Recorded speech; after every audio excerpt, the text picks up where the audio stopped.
what we're doing today is the first part, we're just going to learn the RoundView. You're just going to get to be students for about an hour. So you can get to be students. I reckon you should pretend to be probably high school students. Okay? Let's not go for primary. Yeah? All right? So you can be high school students. Try not to be too naughty though. Be sort of like fairly well behaved, not too disruptive high school students. Is that okay? All right? So you're going to get to be high school students for a bit, and then we're going to just literally go through a series of exercises, a bit like I might actually do this with high school students, or indeed with my own students. So it's about the same I do with them. Then I'm going to talk a little bit about some of the actual pedagogy behind what we're doing. So we'll be first learning a framework of sustainability. That in and of itself is just useful content for you. Okay, so that's what you're doing. For the first bit, you just get to learn a framework of sustainability through playing games. Then we're going to take a little break and look at the pedagogy of how we've been doing it. I'm going to talk a little bit about why we've developed these tools, how we're using them, different ways you can use them to scaffold or differentiate learning. And then hopefully we'll get a bit of a chance just to discuss some of the improvements and things we're working on. I brought some of the latest poems, etc. So I'm hoping to actually, this is a live dynamic project where we are genuinely working to create a global resource for learning through UNESCO network. So your input will be very valuable. And I'll introduce the vision of what we're trying to do and some of the other learning tools that we're working on beyond the three-dimensional ones. So it'll be a sort of sustainability framework and then a pedagogical focus. How does that sound? With a good bit of fun in the meantime as well. That's the aim. Okay.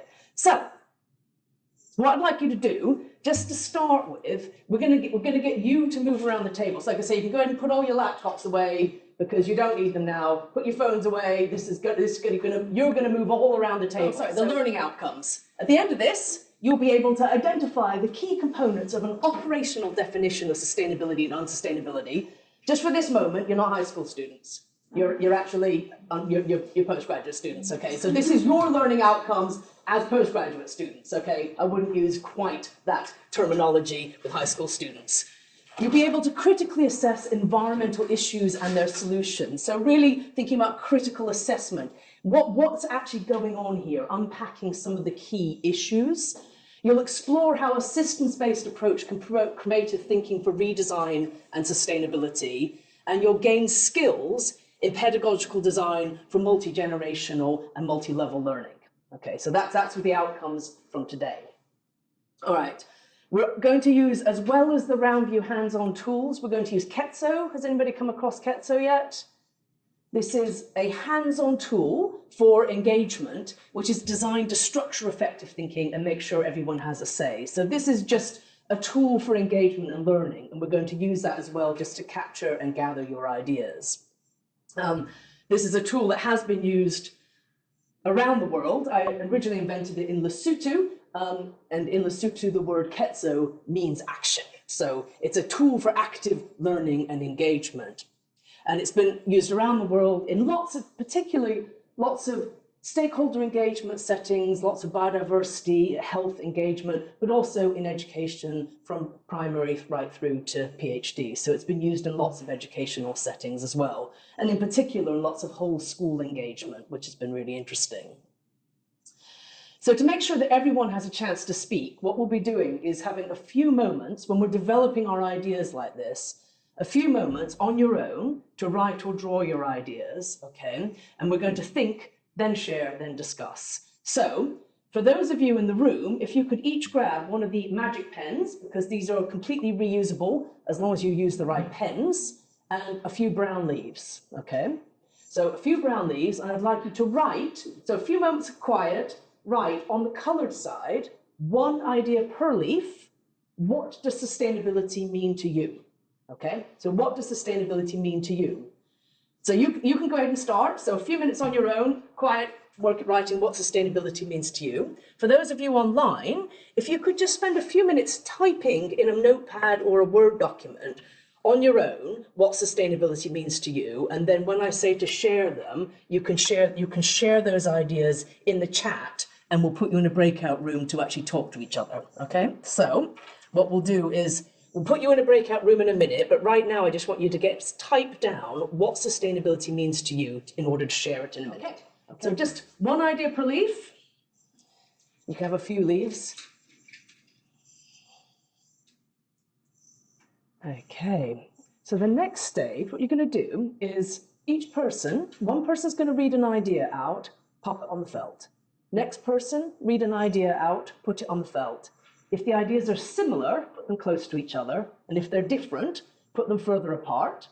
For those of you online, we're going to put you in a breakout room. If the person whose first name is the closest to the beginning of the alphabet, so if you're called Amanda, you're the facilitator, okay? And your job is to go around the breakout room and call on each person in turn to share one idea, then the next person, then you get to share an idea and go around. And we're going to give you 7 minutes just to go around and share your ideas. You can pop your ideas in chat, but then discuss them one by one.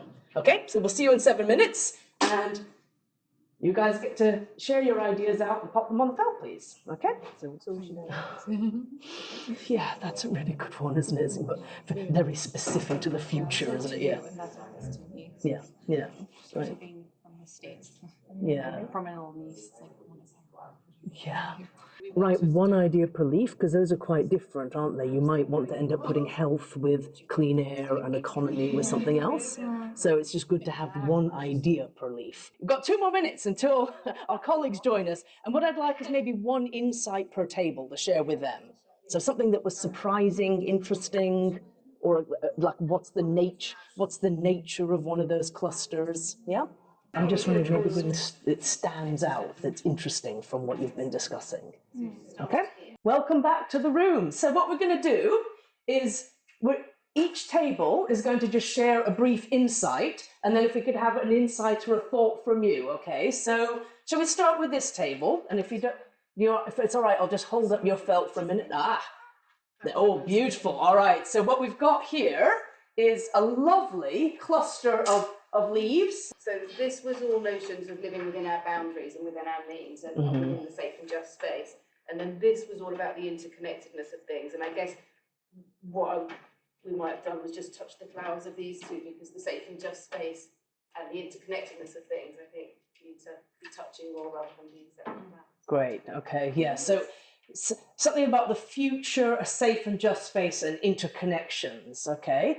Or this is about, because I remember one philosopher once said, human being is the measurement of all things. And we recognize this because we need to come up with a notion that our human beings can get along with our nature. And it's not only we save nature, however, the nature is going to save us. So it's going to be humanity, and it should be beneficial for the human beings. And this is about embrace the future generations and the notion of that we need to come things in the very long term. It's for future needs and the universal needs, like fulfill our next generations, their requirements.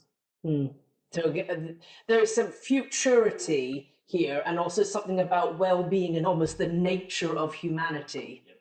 Lovely. In the subjective part, it looks like a more abstract information like clean air and water, or resources, environment, and nature, and lead to the main topic that do not go extinct. Well, that kind of connection with the effective resources integration is a very important part of the subjective.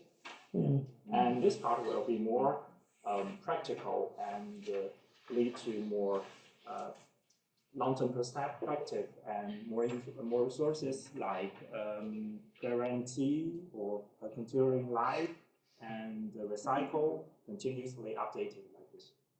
Lovely. So a sort of subjective human focus and a practical. So there's some interesting similarities here. Some insights from afar. So we all had slightly different versions, but there was definitely connection. So Megan was talking about the importance of biodiversity and being in nature for mental health. And so sustainability is about enriching that biodiversity.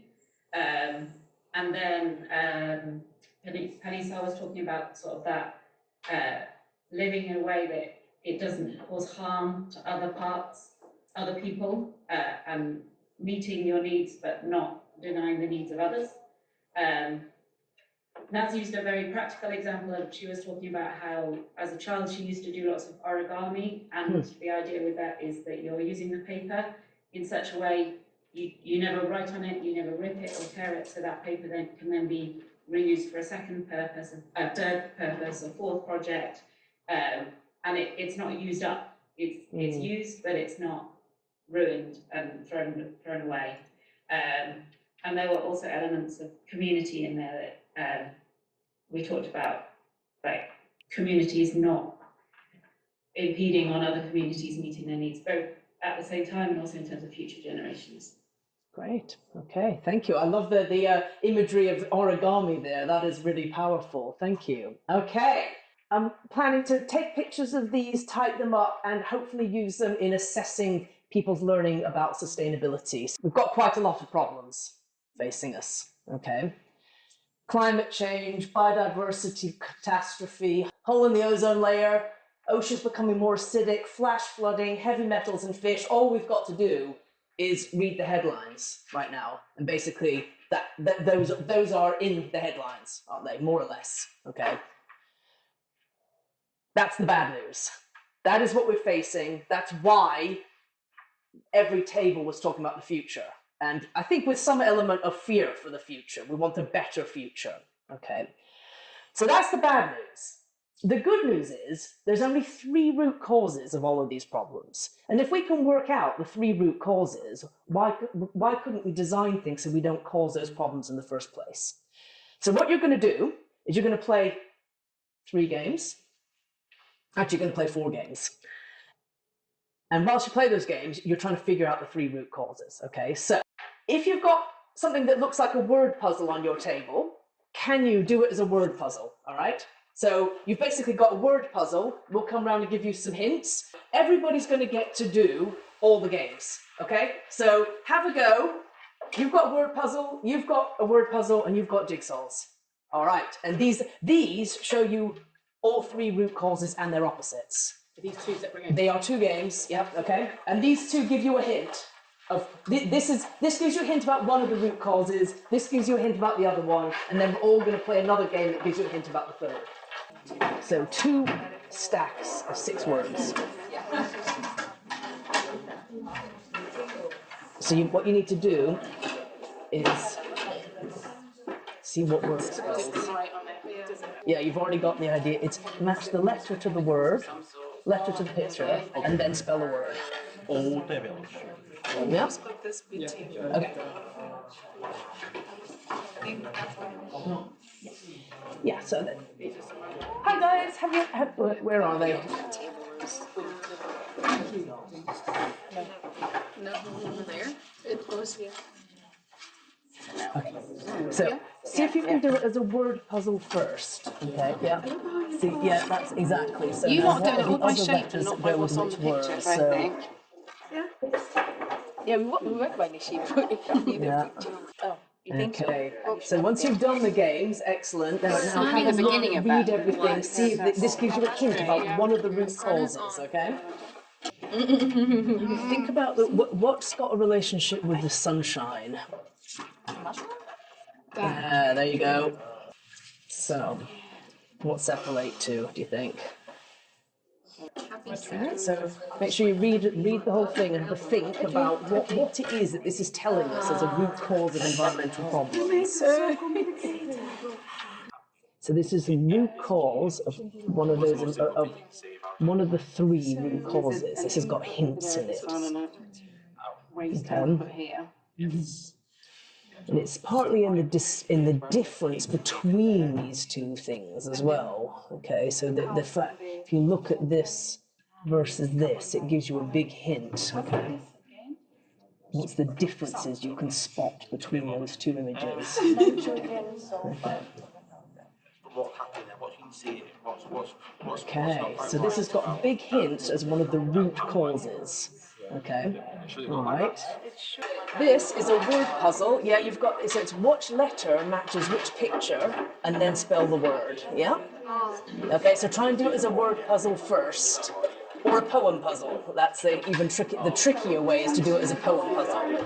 Okay. So which picture matches which word?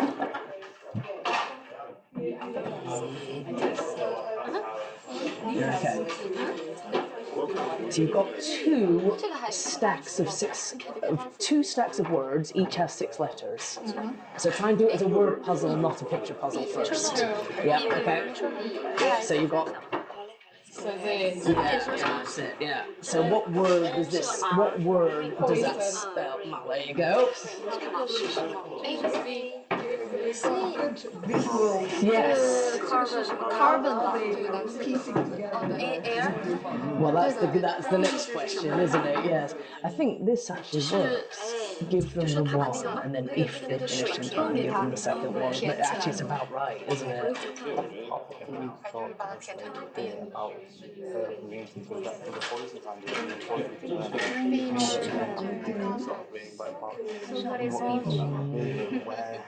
Kansas. Interesting. Look at the two pictures and spot the difference between them and think about what that's telling us, yeah? Okay? Global life supply has its own warming alarm, calling out 3 basic kinds of harm.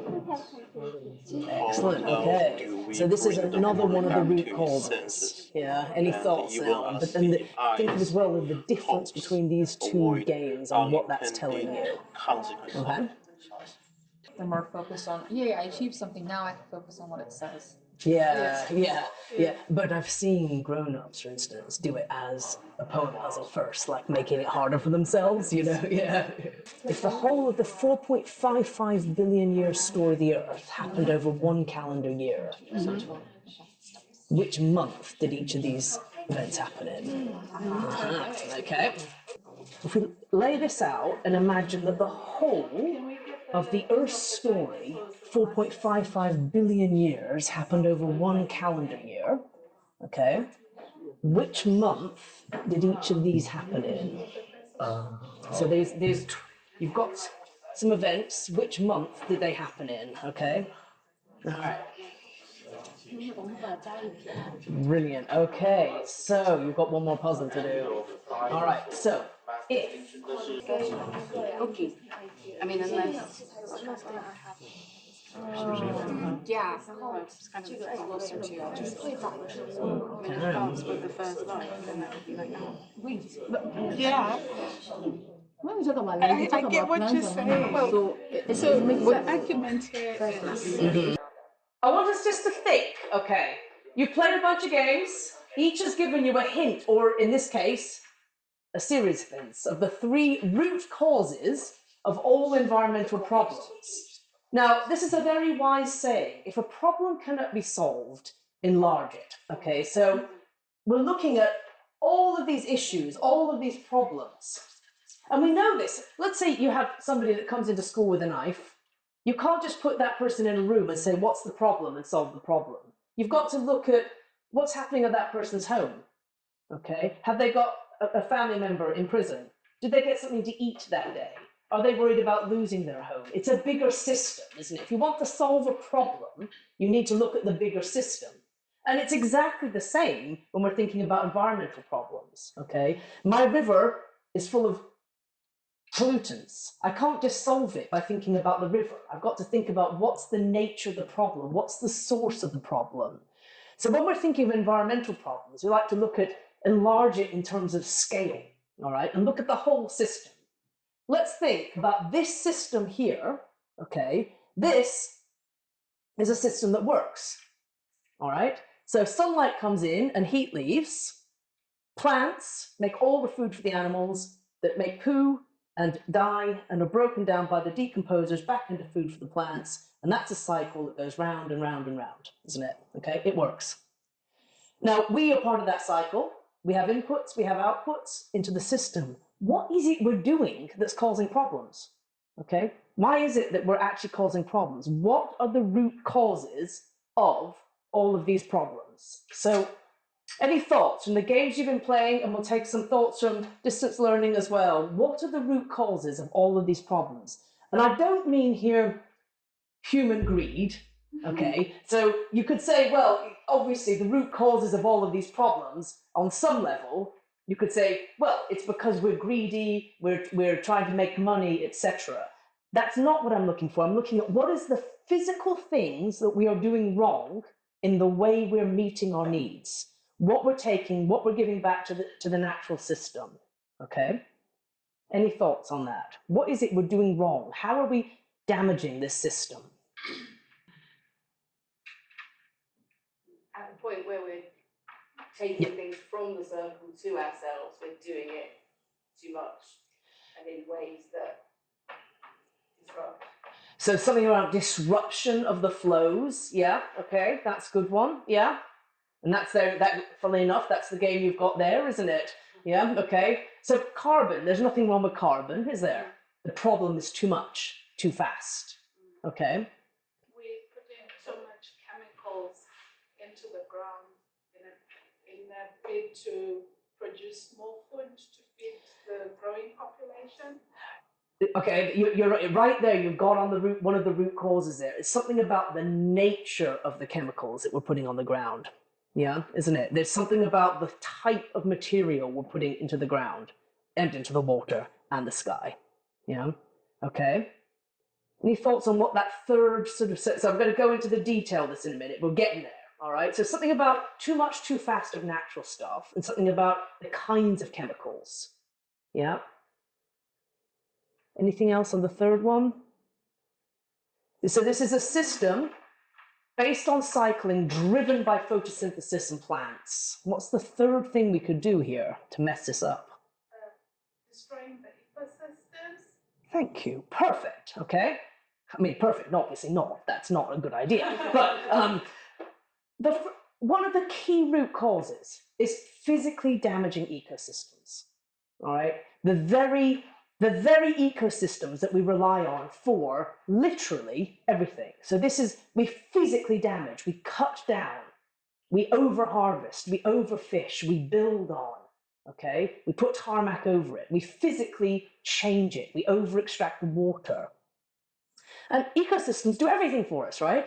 Every single thing we eat, the air we breathe, everything we make relies on nature.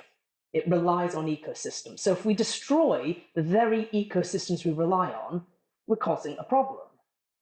Now, that third game I've had you playing, the fourth game, sorry, stretches our thinking in terms of time. But it gives us also a really important hint here as to why this fundamental root cause is so problematic and challenging. So let's just have the answers to that puzzle about which month, if we saw the whole of the 4.55 billion year story of the Earth that's happening over one calendar year, when did these events happen? Okay, so this is the big reveal. So if we think about this whole year, first life only happens in March. All right, the first 2 months, it's just molten rock, bombarded. The oceans don't even cool until February. Then we get life. And then life basically eats most of its own habitat. The first life is bacteria, and it basically eats hydrogen sulfide. Yum, yum, yum, yum, yum, yum, hydrogen sulfide. Oh, it's all gone. Oh, right. What's next? Oh, luckily, in May, algae start to produce oxygen. Photosynthesis, the great invention, the ability to take sunlight and make food. Okay. Now, until this started, almost all the atmosphere was almost all carbon and nitrogen because oxygen burns. It's very reactive. Okay, it isn't until the end of June that enough oxygen builds up from those early algae pumping oxygen into the atmosphere for the sky to go blue. All right, so halfway through the story, we still have a breathable atmosphere, something that we might actually be able to breathe. Halfway through the story. Then, oh, that's pretty cool. Life doesn't just make the atmosphere, it even makes the ability for us to make mountains. There's a huge influx of plankton, a huge die-off of the plankton in the oceans that sinks to the bottom, forms graphite, and allows rocks to move and the mountains to slide and crumple. So life's making our skies, our landscapes. By August, most of the chemical building blocks of life are in place, but we're still at single-cell organisms. Microbes invented almost all of life's chemistry by August. And we're all slimy blobs. There is nothing that we'd even recognize without a microscope until middle of October. Okay, the middle of November. The first recognizable animals, something that looked like jellyfish, was the middle of November. All right, and then in fairly quick succession after that, the first plants on land. At the end of November, the first footsteps on land. Okay, so what happens in December? December is quite an exciting month. So this is where we go to from the billions to the millions of years. Okay, so this is the whole of December. Millions of years. We have coal starting to form. There's so much oxygen, there's giant dragonflies, and there's actually a fossil of a giant dragonfly in the Manchester Museum. 3-foot wide wings, pretty cool. The first dinosaurs, the first mammals, the first flowers, the mass extinction at the end of the dinosaurs. That's getting close to Christmas, okay? And then we've got humans start producing tools, and the first known art is in the last 22 minutes to midnight on the last day of the year. So humans don't arrive until the very end of this story. And then we've got the last 1.5 minutes to midnight on the last day of the year, the whole of civilization.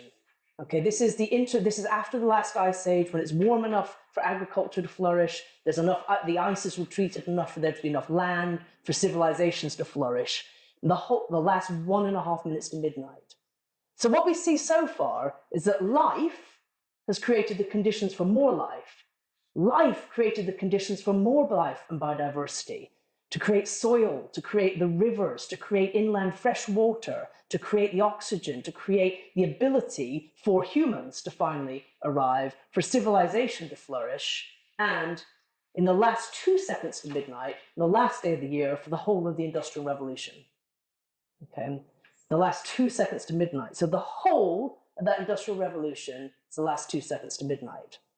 And in that time, we've managed to change the landscape such that we can see the scars from satellite. Okay, so life creates the condition for life. Life has actually created and invented all of its own chemistry by August.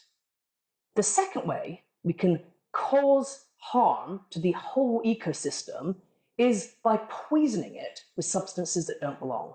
Okay, so that was we put chemicals on the ground to grow food. What kind of chemicals?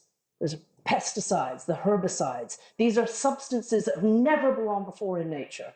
Okay, so basically we poison nature and wildlife with stuff that doesn't belong. All right, so this is your heavy metals and fish. It's plastics choking life in the ozone. It's hole in the ozone layer. Okay, so it's the stuff that just does not belong in nature. It poisons it. Okay, and then the third thing we do is we overwhelm natural cycles with too much too fast. Okay, so this is too many nutrients in the water leading to eutrophication, too much nitrites, the oceans becoming more acidic.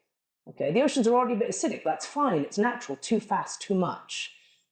Acid rain, it's just changing the nature of the flows. We're basically overwhelming natural cycles. Okay, now we've got some in the middle here, and the reason why these are real problems, is because they're caused by all three.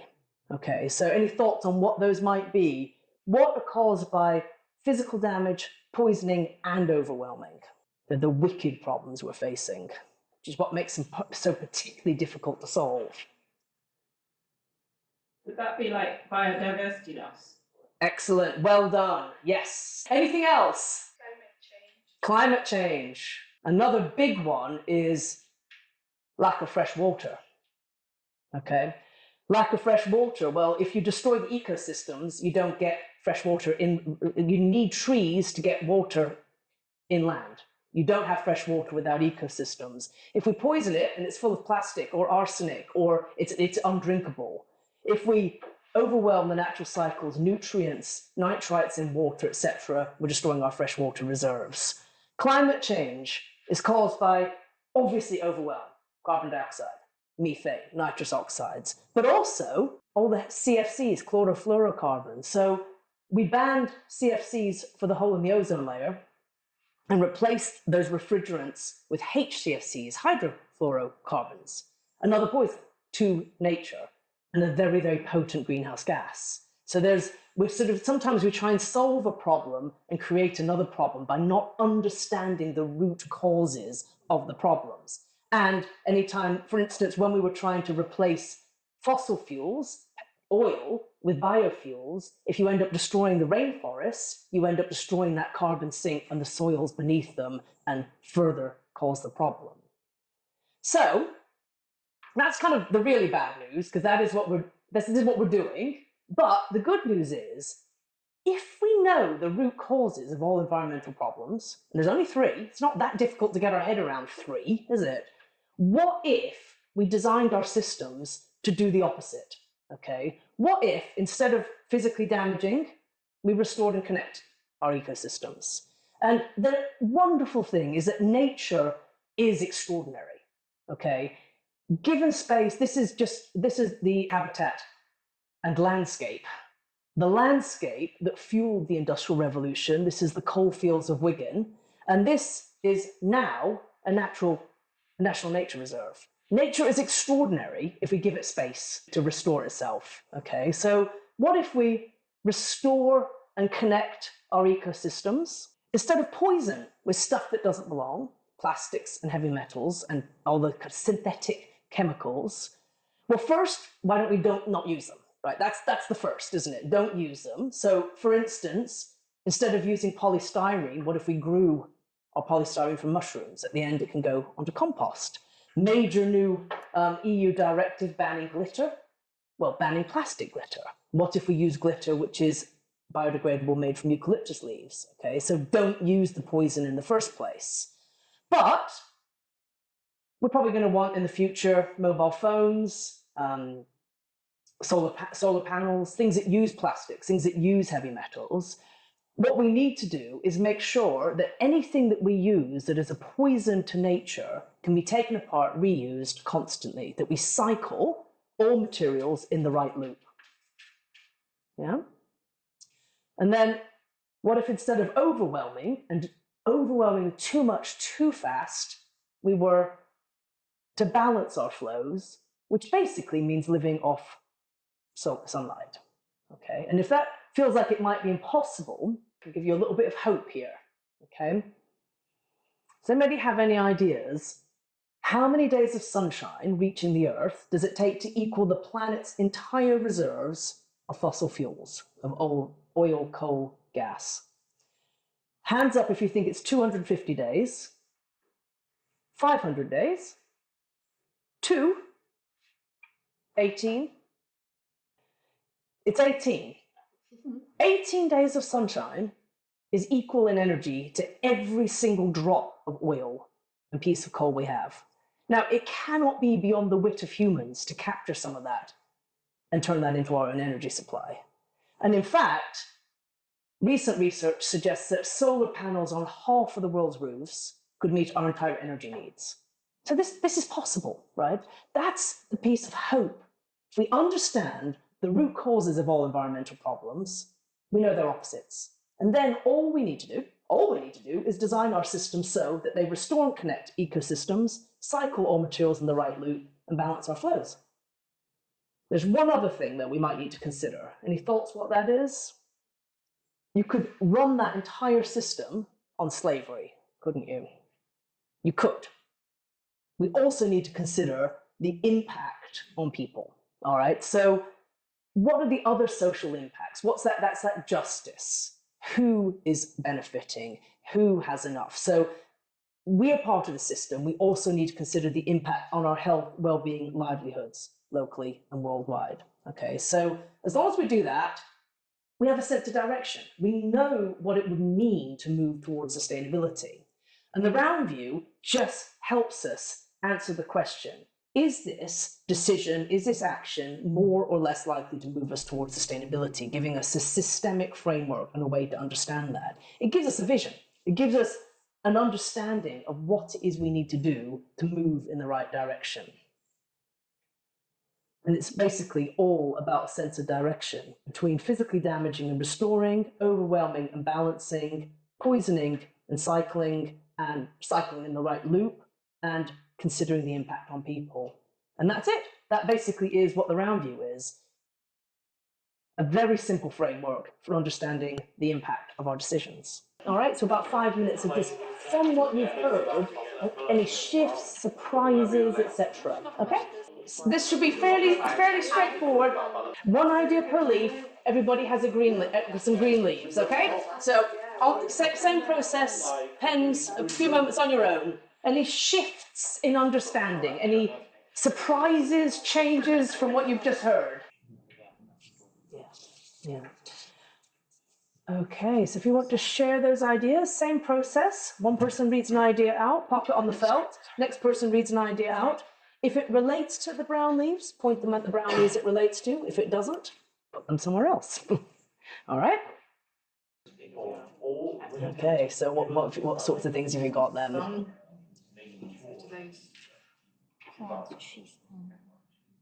So planting tree. Oh, nice. You're making a whole. So make sure you can all hear what you're saying. Yeah. Okay. So these are sort of some of the actions you could be taking. Yeah. Okay. So one person read one idea. Next person. So go around the circle. Okay. Yeah. So do you want to read an idea out?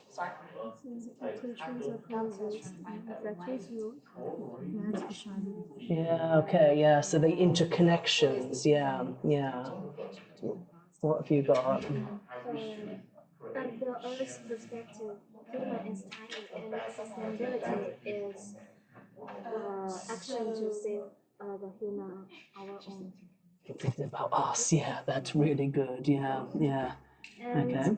Another lesson is the same people released will eventually return to themselves. So I think that what you're talking about. Yeah, that's okay, good. No matter the carbon or the photosynthesis, will eventually return. It will, yeah, it's all part of the cycle, isn't it? Which is sort of a bit linked to this connected, all the factors exist and affect, isn't it? That's similar, isn't it? Yeah, great, okay. What you're saying, Kelsey, about Yeah. So, because I mean, this is about interconnectedness, but actually you can't use it as part of Efficiency, yeah. I mean, that sort of is linked to recycle. You might put it there. Is it? Yeah. Yeah. Okay. So you see how you can relate them to the brown leaves as well. Yeah. Okay. I'll leave you to it for a minute.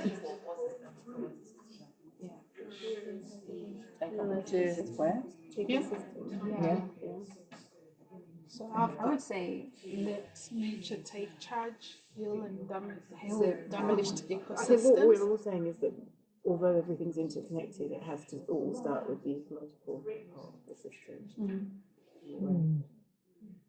And then that is just. So I've also got rebuild ecosystems. Biodiversity loss and life. Yeah. So that's a similar thing. System should belong to Recycle system. system. How about restart flower? But then A whole flower on systems. Yeah. Okay, just a few minutes to get your ideas down because we've only got 20 minutes left, and I want to talk a bit about what we're doing with this and kind of go into pedagogy a bit. Yeah, they are. I think they've worked. I mean, if John doesn't come back to us, then we just have to go with them as is, don't we? But I think so, and I'm not probably that way. yeah, I know. Yeah, I'm wondering, do we want to say bogs, wetlands, meadows, bog? That was a question I had. Meadows, bogs. Yeah. Bogs. Wetlands and seabeds, chalky rocks. Yeah, I think it's plural, isn't it? Yeah. And also then it's bogs is better, bogs, yeah. Boggy, bog, yeah. That was the one thing that I'm thinking of shifting now. Did you notice this though?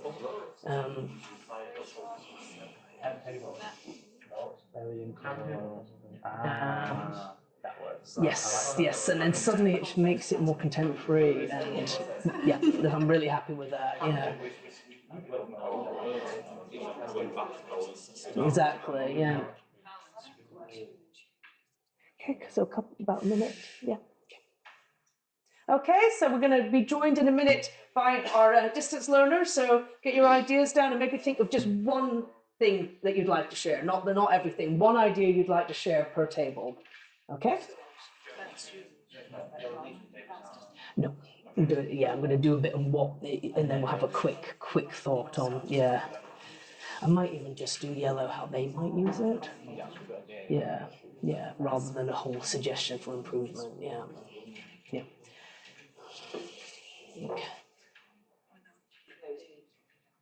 Okay, so yeah, if you bring the breakout room back, that would be great.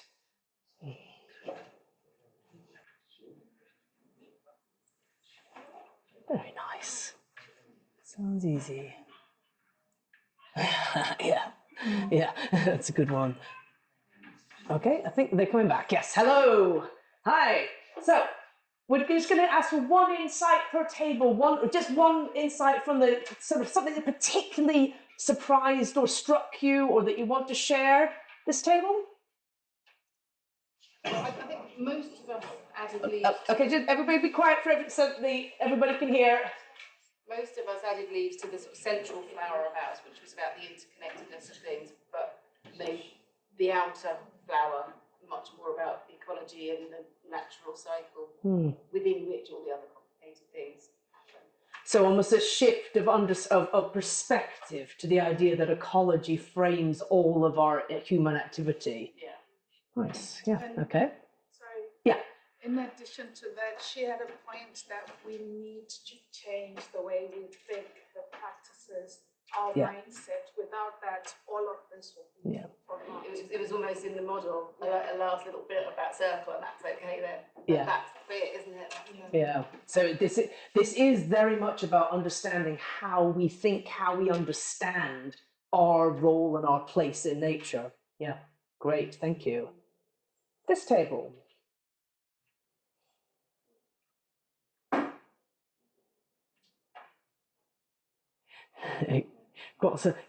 This table has made the most extraordinary flower, actually. It really is quite something. Done a bit of resource grabbing, made themselves a flower using the branches. I am impressed with that. That really is, look at that. Oh, yeah, that is quite something. So what's your insight beyond the fact you've made a pretty flower? Just like the guidance, we stick the similar opinions with each other, and like this side, we think the thing we release and we get is connected.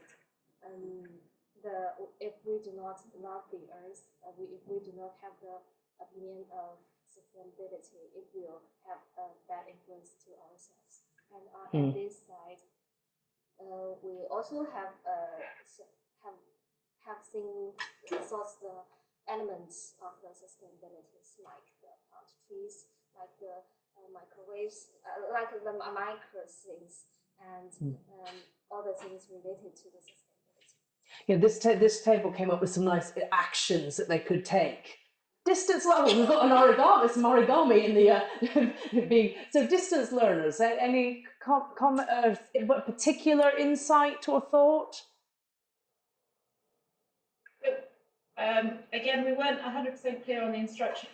Will we reflect on the content or on the way it was delivered? No, more on shifts in your own understanding. What changed for you? Okay. Yeah. So for me personally, I think the cycle diagram we've seen before, perhaps in some of the papers that we've been given to read, or I can't remember where it was, but I'd seen that before, but I hadn't engaged with it as deeply as during this activity. Great. I don't know if other members of the online would want to say what they thought, because their thoughts were different from mine. I really like the tree activity which you showed. It's really interesting, and I can use it for one of my lessons, copy it for one of my lessons as well. Great. Okay, thank you. We do something similar when we finish the lesson. We give sticky notes to the students, and we tell them to write one thing before they leave their class and stick it on the door. Yeah. So then it gives the reflection of what they have done and what they have understood, and they are just not physically present in the class and mentally present as well. Absolutely. So it's something about the kind of hands-on learning and approach, which we're trying to emulate with you, but it's more challenging like this. Yeah, so it was similar, like when you told them to write it on the each leaf.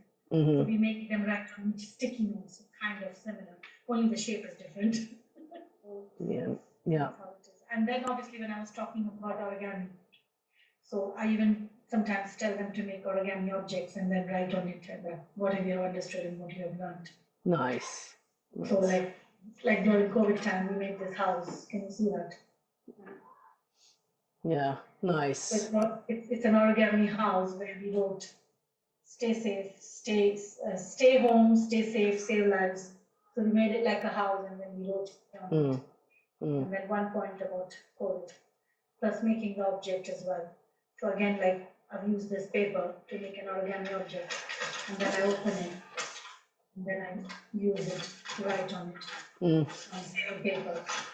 Could definitely come up with some ideas for sustainability in the house like that. That's a lovely idea. I don't tell them to throw it. I tell them write on it, and then I also tell them to write with a pencil, so that we can drop it again and write. And reuse it. So I tell them not to use a pen in class. Good one. Pencil as a sustainability action. I love it. Yeah. So pencils and rubbers are always available in the class. We give the students pencils and rubbers in class, so they can't say that, oh, we don't have a pencil, we don't have a rubber, we don't have a sharpener. All this is available in the class. Brilliant. Thank you. Quick insight from this table. Quick one.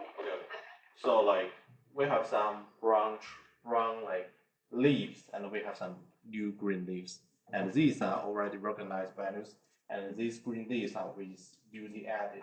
It's more about like we understand the system, we understand like how the interconnectedness between human activities and our environment, and the irreversible, like the detrimental efforts human beings are now impacting the environment. But this is not like death penalty for like, but we still have like possible solutions, practical like measurements to solve those like tricky issues. Another thing is that we understand like the rules, the evolution of the life of the earth, the life. Like we understand the beginning of life and the industrial revolution, like this time span. Like that's all. What we got. Brilliant. Well, that's one of the questions I often ask my students after doing this is, after this, do you feel more or less optimistic about the future, or about the same? So that might be interesting just to get a sense, a show of hands, and perhaps from the distance learner, you could just type in chat.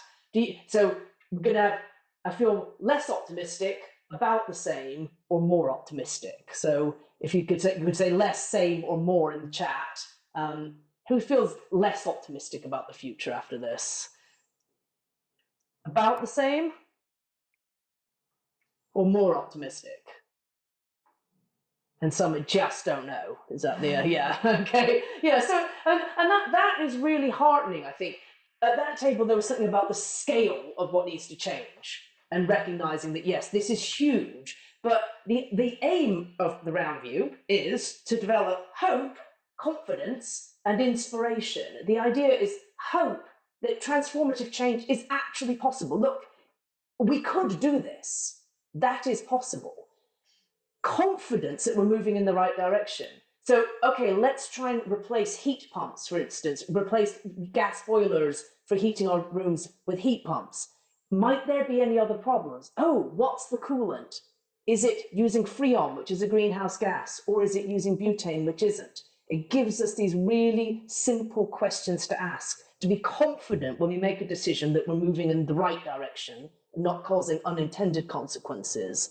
And inspiration for action. So if we look at this, it's super simple, but it opens up a huge realm of innovation possibilities of how we could do things differently. And I think the positive inspiration here is the idea that it doesn't have to just be about doing less, having less, stop being bad humans. How could we design our system so that we don't cause those problems in the first place? Because I think that looks like a healthier, happier, more enjoyable, more beautiful world that we could actually aspire to. And it gives us that confidence that when we do try and design that we're not going to cause unintended consequences.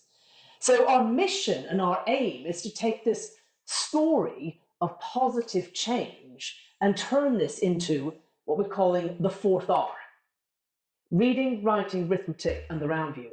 Our aim is to take these tools and this way of learning and make them available for stakeholder engagement in visioning workshops, in landscape planning, in city planning, in product planning around the world. And that there was actually the Mayor of Salford. So just in case you think, oh, this is just, this is just a bit of fun. Well, it is a bit of fun, but it's a bit of fun that we're actually working with politicians on as well. To really think about how we could do things differently and to embed this into curriculum worldwide. That's what we're aiming for. So this has come from decades of co-production, working with key partners to develop tools and resources that can be used in this stakeholder engagement and in educational processes. And we've come up with a whole series of sort of games and ways of thinking that can be used in businesses and education around the world. So this series of games that you've been looking at is called, we're calling it Playing the RoundView.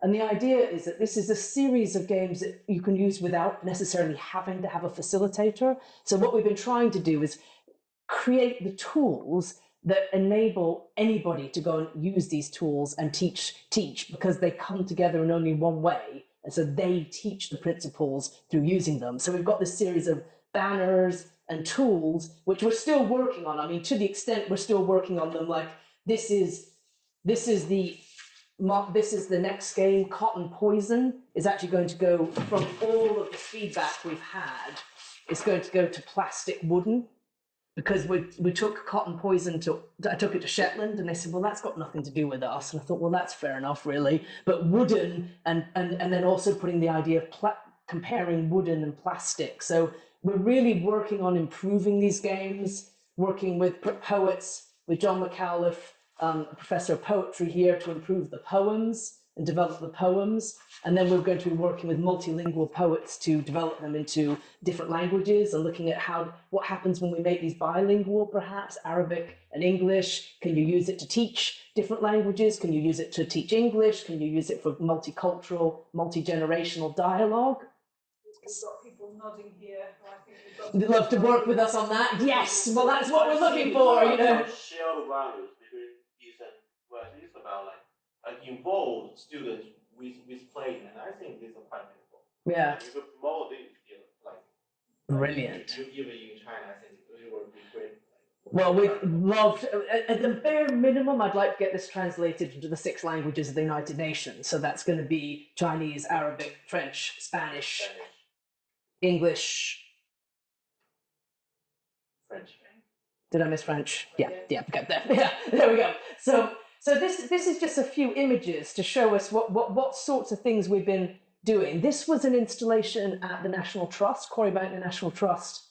129,000 people played these games whilst it was in the installation. The first set fell apart. I mean, literally fell apart, didn't it? We had to redesign them because they actually kind of fell into bits. And so this is the exhibit that was there. That led to British Academy Innovation Fellowship. So that's what I mentioned when I was with you last time. But I just thought that this might be a lovely set of images for you to see. This pedagogical innovation, this literally came out of the pandemic. That's my daughter. During the pandemic, what did we have lying around? Aspirin box, paracetamol boxes, and in my case, Ketso pen boxes as well. So we started playing with these and actually mocking these up in the pandemic. So it's been a long process of thinking things through. So you see that the original Poison Cotton and the images and the poems starting to come together.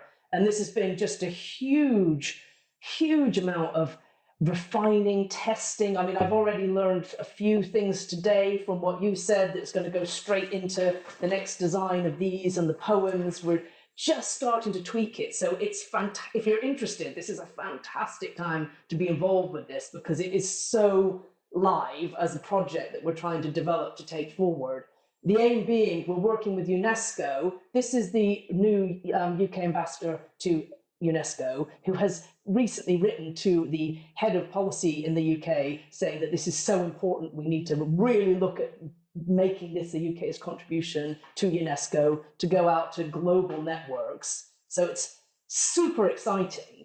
And the idea is we're taking these resources, and this is part of what I'm working with Jamie on, is taking that timeline of history and then adapting it to tell the local story in different places, because we all fit in that timeline, but you could use it to tell different stories. So in Wigan, we can talk about coal and coal mining of Wigan. In different areas, you can talk about, so there's coal mining, but this is the Moslems, and that's the last 10,000 years. So we could use that story we're coming up with a process to try and adapt that story to the local place, and creating not just this three-dimensional games, but a suite of run-around games. Rachel was helping us. I must find that early picture of us running around the field pretending to be Carbon and sort of trying to figure this out, create a series of run-around physical games so that you can mix and match sort of, and we did a great series at Quarry Bank with 300 primary school children where we did the run-around games, then the wooden blocks, and then talked about how that works. So what we're aiming to create is a suite of resources that can be basically any of the key resources as a free download, print your own version.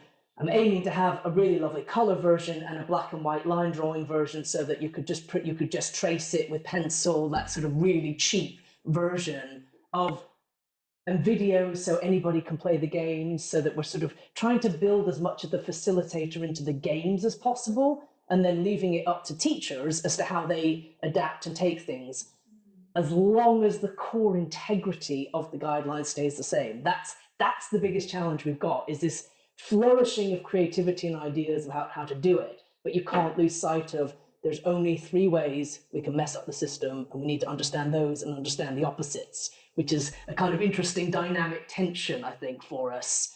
So that's sort of what we're working towards, is developing this package of activities, worksheets, etc.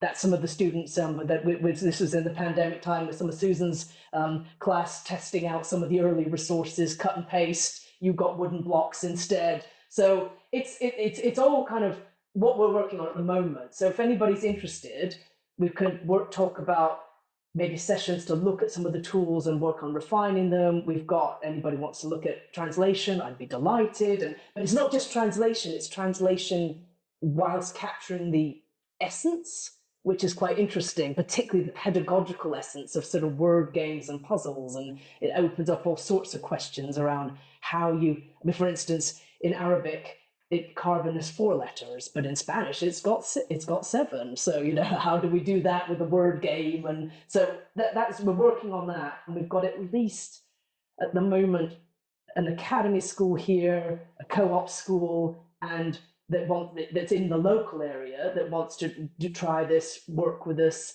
We'd love to get some human power to go and actually do some sessions, take these into schools, try them out, test it out, working with Jamie and me. And the whole of East Ayrshire, which is a massive county in Scotland, want to roll it out across the whole of East Ayrshire.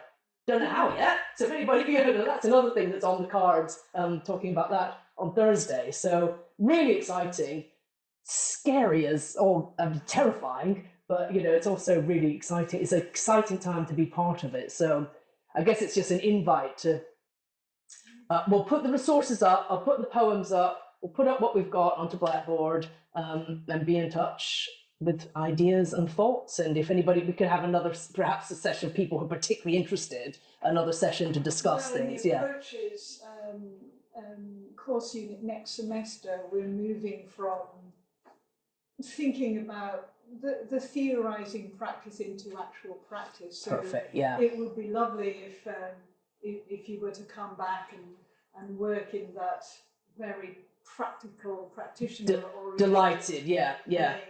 And by then we'll have at least the next version of these, but then we're working on the timeline one, which is interesting, 3-dimensional timeline game, that sort of thing. So yes, and there's even just the whole how you package it into a resource that teachers might actually use. That's a huge piece of the puzzle. How could we look at adapting this into the curriculum, and which curriculum, in what way, and how much of it there's a core resource that could be adapted for different stages. So delighted to work with you on that. Yeah. There's loads here. I mean, I have the pleasure of seeing this evolve. So this was in the middle of the pandemic. It was probably 2021. Yeah. When you were working with paper-based resources. So I've seen this evolve over time, and I'm so glad that it's evolving into something which is more broadly recognised, although you've been working on it for a really long time. We are going to be thinking about place-based education shortly. Yes, okay. And one of the things that you're doing is thinking about learning in place, and I can so see the RoundView, for example, forming part of a case study. For example, in a Chinese context, we've got a lot of British case studies, but seeing how that might be practiced in different parts of the world, I think would be a wonderful thing to do. Yeah. And I really wish you all the best of luck in making this the 4th R.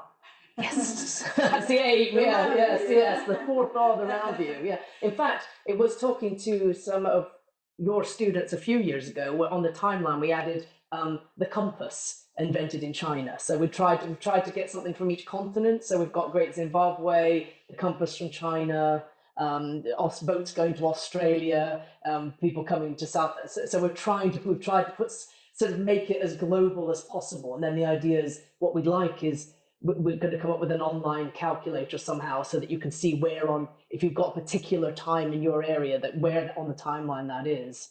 Don't know how I'm going to do that yet, but that's the aim. I've seen your timeline evolve. Yes, it has evolved. Yes. It always catches people out, that these things start in March and April. They certainly do. So, Can we?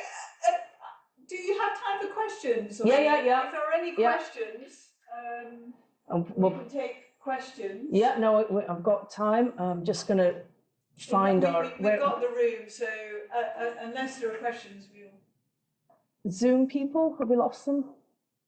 Where have we lost the Zoom recording? They've gone, I think. Oh, they've gone. Okay. Yeah. I think we're all right. Still here. Oh no, you're still there. Okay, right. Sorry, I couldn't find you on the screen there. Any questions? Good. Okay.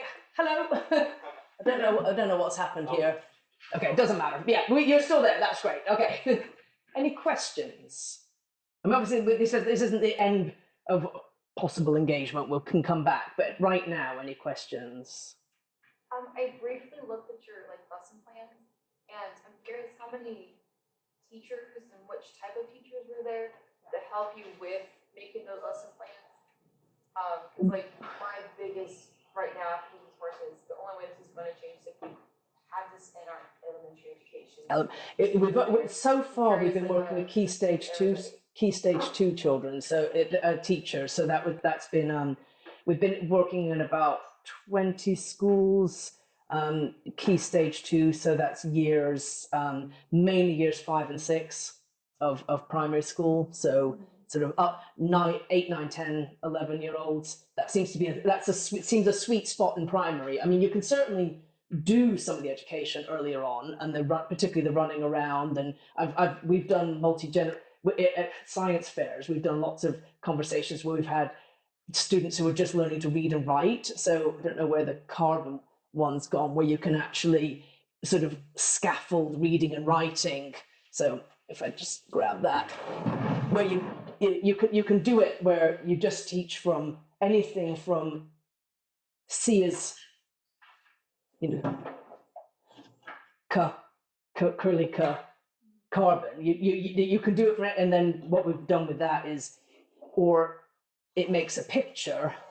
Make the picture, and then what does it spell? So you can scaffold it for much earlier, or I think for high school, then your challenge is actually saying, okay, you've got 5 minutes and it's a competition, and can you spell the word? So part of what I want to work on is that differentiation and scaffolding, and how to make that as easy as possible for teachers to understand the range of, without, there's a range of ways you can use it, how to make it as simple as it actually really is in using it. Yeah, and that is, I think that's probably one of the hardest challenges we've got right now. It's not insurmountable. And it sounds like a fun challenge. I'd love to yeah, fab. Okay, well that's good, because that's not my. I mean, you know, I'm good at coming up with the games. That's and then I know we need to work with more teachers. I mean, well, exactly, yeah. And it's, I mean, think between us, Jamie, we've probably now run these workshops, well, been at stalls with probably between us several thousand people in the last few months. And we've got a huge amount of kind of thoughts that we just haven't had time to sit down and figure out yet. So it's a kind of, right now, I'm trying to use almost all of that into improving the physical tools the best possible. That right now my step is to get from, so I mean, even classic, that's just changed, and this has been absolutely fascinating. People are saying, you know, ooh, it's stuck together, isn't that? We've done this to kind of almost demonstrate the principle, and that today is the world premiere of not just the letters, but having one letter done like that. Yes, and it was really interesting. So I was watching you in particular, because you were the first group that did this, and it went together so much more easily than the last. When I first started, we didn't glue anything. Everybody just went, ah, my God, this is too hard. And it just basically was too hard. Then we tried gluing together the bee and the bog. And the N, we had bee and the bog, and the N and then the N and the newt together. But then nobody ever got that bit. So that's been the big, so that's kind of what I'm working on now, is watching and observing to get these as good as possible. Then, and working with the poetry, and at least starting some multilingual translations to see how that works. Maybe have to change some pictures too, because they might necessarily, That's yeah. I mean, that's already come up, that if you were going to take this to Bahrain, the tree is a deciduous tree. So yeah, which pictures do we? And the bog doesn't read as a bog to anybody, so that's changing. I thought it was very. Yeah, it's going to change to bulrushes and reeds, just to read more as a bog. That's the rock. So that's what right now, that's the stage we're in. So I think what would be brilliant, maybe if we if I give you just these documents and the poems, if anybody's got any just immediate feedback on that would be fantastic. So you could just put that on a Padlet's probably the easiest way to do it, isn't it? Yeah. If that's all right, that'd be brilliant. And then definitely some work on how to adapt this to into curriculum, and that kind of guides and resources for teachers. And we're thinking also maybe a few little short videos that just actually show a 5-year-old putting it together, and then speed it up and made to be snappy and that sort of thing, and shows an 11-year-old the kind of scaffolding you do for an 11-year-old, a 5-year-old, and a 95-year-old kind of, you know, yeah. Well, that's perfect. So I would want to, when I'm in the classroom, like, how am I going to do this work, so to make sure I'm doing it with the family. So Yeah, I think I'd underestimated the extent to which people need to see how it comes together before to build confidence, I think. Yeah. Great. Can I ask a question about the activities that we did? Obviously, we didn't see the physical things that you were doing in the room. So how closely does what we did mimic what was done in the room? Hardly. It did. The only one that does a bit was the timeline one. I basically just haven't had time to even think about how to turn this into a digital. So the idea is that eventually, yes, there'll be a kind of digital version of these games, but they don't exist yet. And also, what my ideal scenario is, here's a downloadable sheet that's already scrambled, so that it's just got cut lines on it, so that you might have been able to just print it out and actually do it by hand as well, or Naz, could you use it in your class, print it out and use it in your classroom, probably aiming for a 2-dimensional version and a 3-dimensional make your own blocks version, so that you could choose. Obviously, if you did make your own blocks out of cardboard, that'd be lovely, but it's a bit resource intensive. So just for the sake of those of us who haven't seen at all what you've done in the classroom, could you tell us what activities you've done? Because at the moment we've got no understanding of what you're talking about. Yeah, I think what I'll do is I'll put it on I'll put the images on a Padlet, I think, rather than trying to describe it now, because Okay. Jenny, we are creating a Can you film. send my email? Can you send something by email as well? Yes, yeah, and also we're creating a film of what was going on. So this has all been filmed here, and I think that'll it'll be better than me just trying to explain it now. Have a look at the film of it. Because Okay. I can try these activities with my students in class then. Yes, Yeah. Practice as well. yes. As soon as we've got something, we can send you by email. It's just we're still working on it. Yeah. Hopefully it's probably like the leaf one. I really like that one. Yeah. Now that is a physical kit that you can that can be bought. I mean, that's that's ready to go as a social enterprise. That's already sort of. So I'll send you links about that, and yeah. Because like now, I'd be very keen to try this out with my students are very different. They're 16 to 19-year-olds. They're on vocational programs. It'd be interesting to explore how it could be applicable to those groups, but obviously without seeing it. Yeah. I mean, I would love to be able to say, here's the downloadable pack, here you go. We're literally trying to work on it. So I can probably send you something quite rough, and you can be part of that process of helping us develop it. Absolutely. That'd be brilliant. Jenny, we've done a lot of work in the room. Sorry, we've done a lot of work in the room. We've done a lot of work in the room to ensure that you can see how these things are working in practice. Just as soon as it's edited. Brilliant. Can we thank Joanne for all the time and energy that you've put into this? Thank you very much, Joanne. You're most welcome. And thank you. Thank you for the ideas, the thoughts. And like I say, I'm going to capture those.